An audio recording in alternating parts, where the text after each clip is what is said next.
Hi guys, it's so early in the morning and you don't believe like I had this thought to just start reading the whole Haitian Histoire d'Haïti. So I'm like, oh my gosh, that would be so interesting to read it up and then maybe have people comment on certain parts of where they disagree with the book. So I'm just excited for this. But it's in French. I'm going to ask for forgiveness for butchering the language and mispronouncing, and I don't know. But before we're doing the Black Woman, the anthology by Cade, and now I found this. It's actually my sister's book. You know, in Haiti they pass it down. She still wants it, and I'm looking at her like, no, it's my book now. But just in case she ever comes and takes this back, at least I have a copy. I taped it up because it was falling apart. I have a copy on video. So, as you can see here, it says cours moyen et élémentaire. I know this is the reverse, but that's what it says. So, ooh, this is the reverse. This is not gonna work because I have this facing me. But I'll tell you what it says.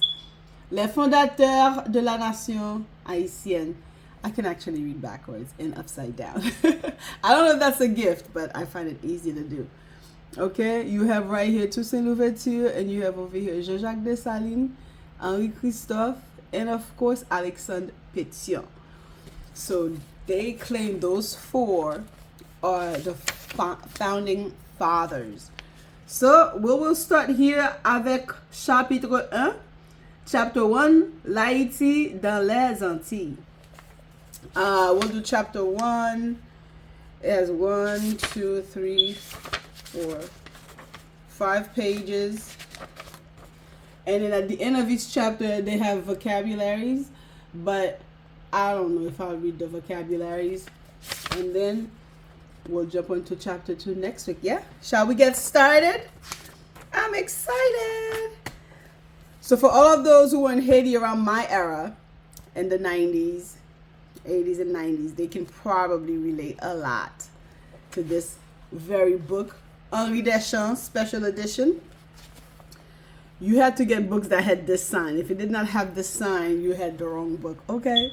All right. Let's get started, shall we? Okay.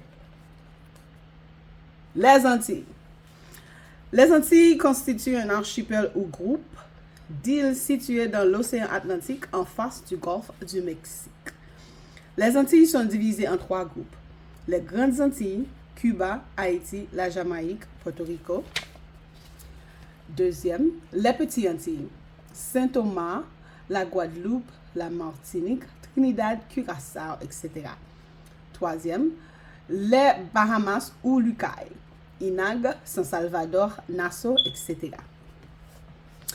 Haïti, comme étendue, est la deuxième île des Grandes Antilles. Elle mesure 78,250 km². Elle est située à la rencontre des routes commerciales très fréquentées qui conduisent au canal de Panama et qui relient l'Amérique du Nord à l'Amérique du Sud. Elle possède beaucoup de ressources. Ses plaines bien arrosées sont fertiles. Ses mornes et ses vallées abondent en arbres fruitiers et en bois de construction. Son sous-sol renferme des mines variées. Ses côtés enfin offrent un grand nombre de baies excellentes.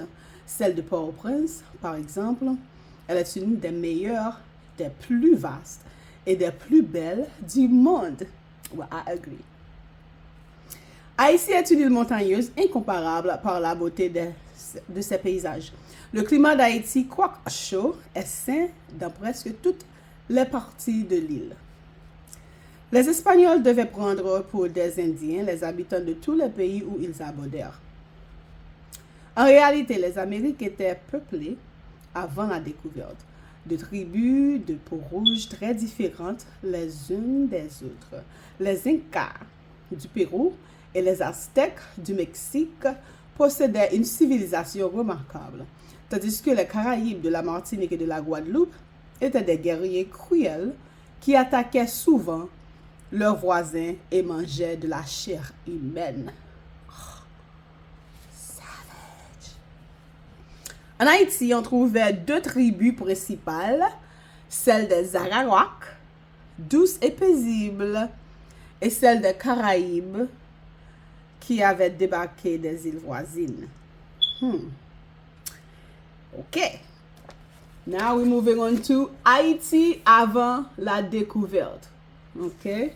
Les Arawaks et les Caraïbes d'Haïti n'étaient pas de purs sauvages. Ils possédaient une organisation politique, sociale et religieuse. Haïti comprenait 5 caciquas ou royaumes. Chaque cacique était gouverné par un souverain qu'on l'appelait cacique. And these are the names of the cacique. Okay, the 5 caciques. You had La Magua au nord-est. The ruler was Guarionex.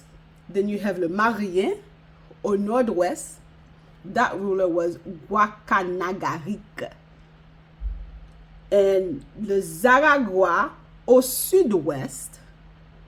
The ruler was Boyeko and Anacaona. We have definitely heard of Anacaona. Anacaona. Okay. And then we have La Maguana au centre région de Cibao. And that was Kaonabo. Kaonabo fut mis en prison à Isabella et quelques mois plus tard embarqué pour l'Espagne. Il disparut en mer avec le bateau qui le portait. What is this? I don't know what that is. But too late. Okay. And then we have Le Higué au sud-est. And that was Cotubanama. I want to say I have heard that name. Guarionex, definitely. I feel like, I don't know, I want to name something Guarionex. It just sounds so powerful. Okay, so now we're going to go to Mœurs des Haïtiens, chapitre 8. Okay. L'île ne possédait aucune ville. Dans de gros villages formés d'ajoupas, semblables à ceux que l'on rencontre encore aujourd'hui dans nos campagnes, les Haïtiens étaient docilement soumis à l'autorité d'un sous-cacique. Ils vivaient heureux sans se livrer à des travaux fatigants. Pour se nourrir, ils avaient les fruits de leur forêt, les produits de leur chasse et quelques vivres faciles à cultiver comme la patate, le maïs et le manioc dont ils faisaient la cassave. Ils aimaient la danse, les longues siestes, les cérémonies religieuses où ils chantaient les aretos, poésie, composée par les sambas, poètes. I must be a true Haitian, yo, because this is like literally, wow, finding my roots. Okay, number 9, industrie. Okay, les Haïtiens savaient tisser le coton et confectionner des pagnes et des hamacs.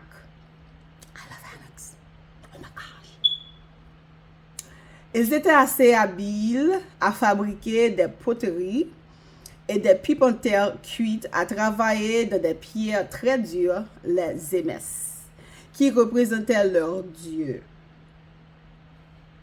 Ils fabriquaient aussi des haches et des ciseaux de toutes formes et de toutes dimensions qui leur servaient pour leurs travaux, par exemple pour fouiller leurs pirogues ou leurs tambours dans des troncs d'arbres.